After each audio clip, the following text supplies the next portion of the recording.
देखिए, वाक्य की बात करें तो वाक्य क्या होता है। वाक्य जो है ना, शब्दों का ऐसा समूह जो एक सार्थक अर्थ देता हो, वाक्य कहलाता है। क्या कहलाता है? वाक्य कहलाता है। जैसे पक्षी आकाश में उड़ते हैं, ये एक वाक्य हो गया और वाक्य की डेफिनेशन भी हो गई।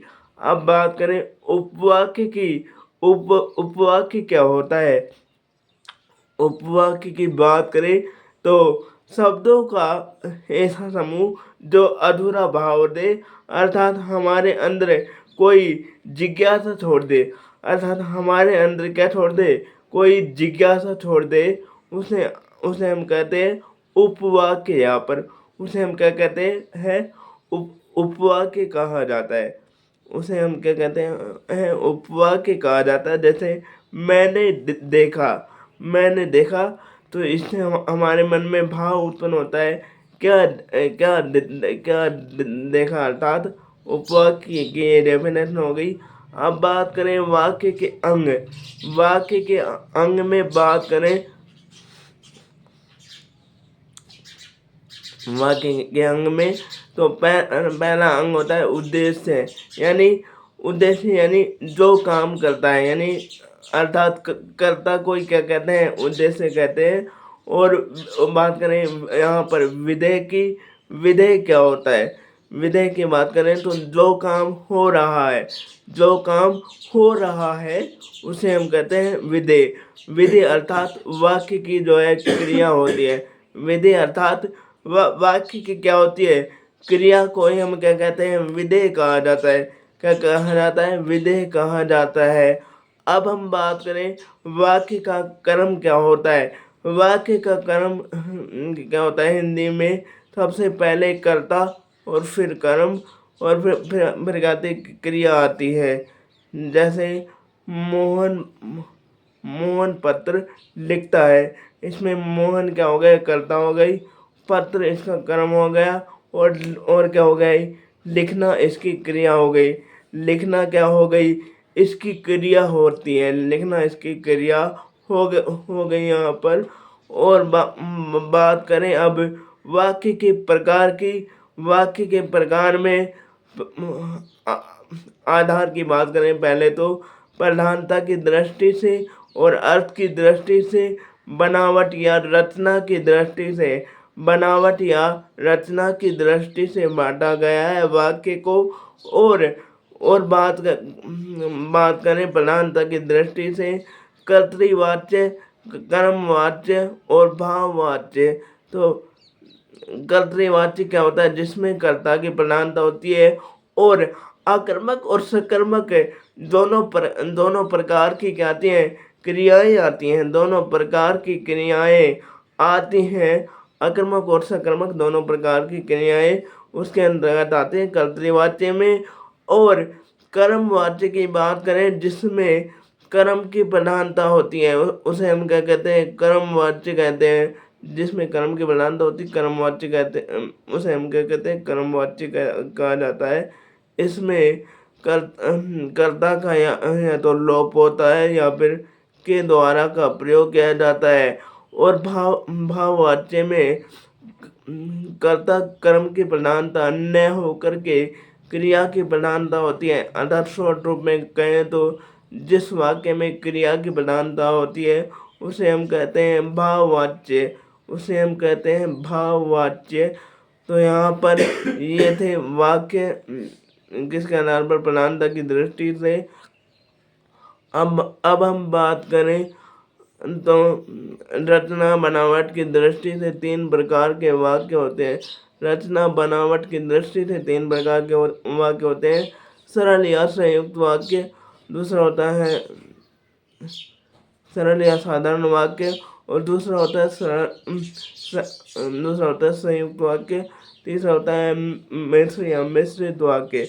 यानी सरल वाक्य की बात करें तो सरल वाक्य में क्या होता है? सरल वाक्य में क्या होता है? बात करें तो जिस वाक्य में केवल एक ही क्या हो? एक ही उद्देश्य या विधेय हो, उसे हम कहते हैं सरल वाक्य।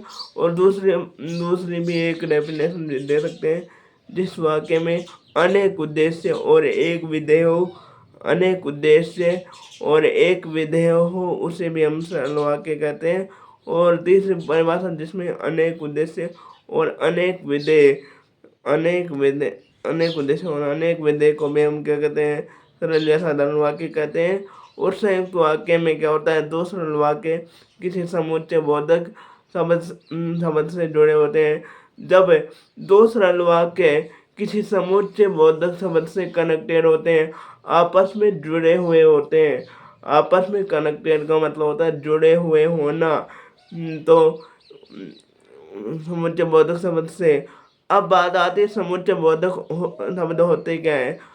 और, एवं, तथा, किंतु, परंतु, लेकिन, बल्कि, बल्कि बल्कि, लेकिन इत्यादि शब्द समुच्चय बोधक शब्द होते हैं। और मिश्रित वाक्य में क्या होता है? मिश्रित वाक्य में एक सरल वाक्य होता है, एक सरल वाक्य होता है और एक आश्रित उपवाक्य होता है। उसे हम कहते हैं मिश्रित वाक्य। और अब हम बात करेंगे किसकी? अर्थ के आधार पर वाक्य। तो विधिवाचक या विधानार्थक वाक्य, विधिवाचक या विधानार्थक वाक्य की बात करें। अर्थ के आधार पर बातें चल रही हैं, तीसरे आधार पर। तो विधिवाचक या विधानार्थक वाक्य क्या होता है?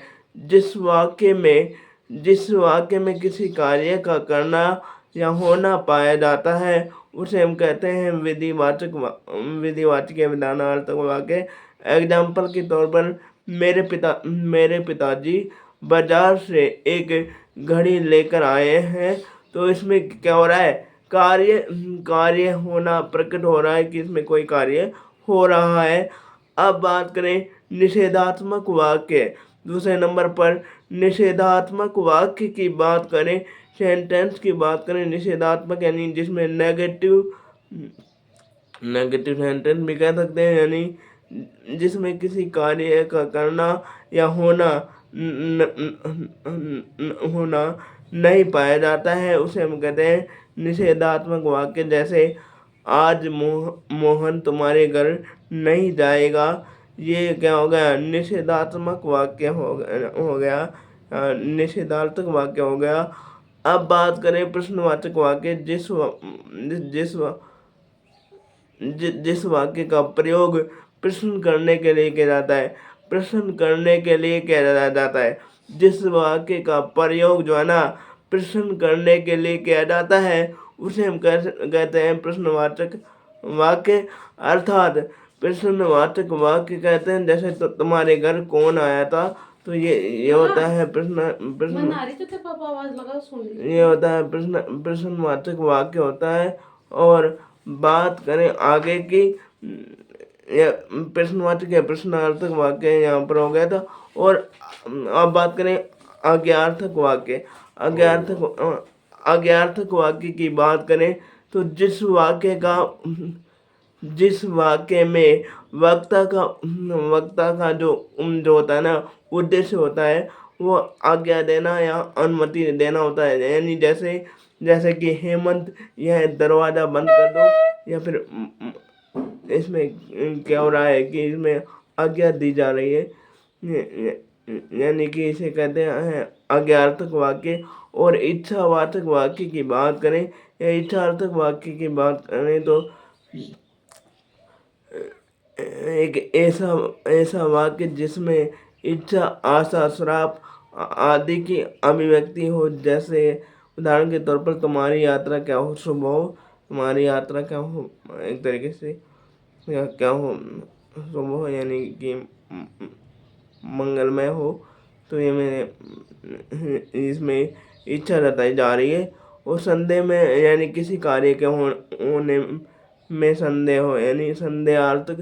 तो किसी कार्य के होने में संदेह हो।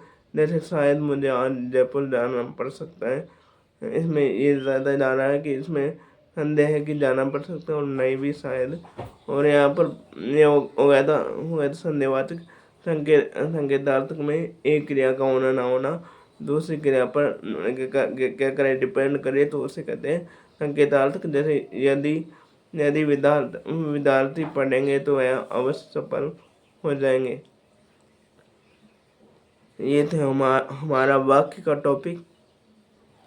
तो यहाँ पर इसका एंड होता है।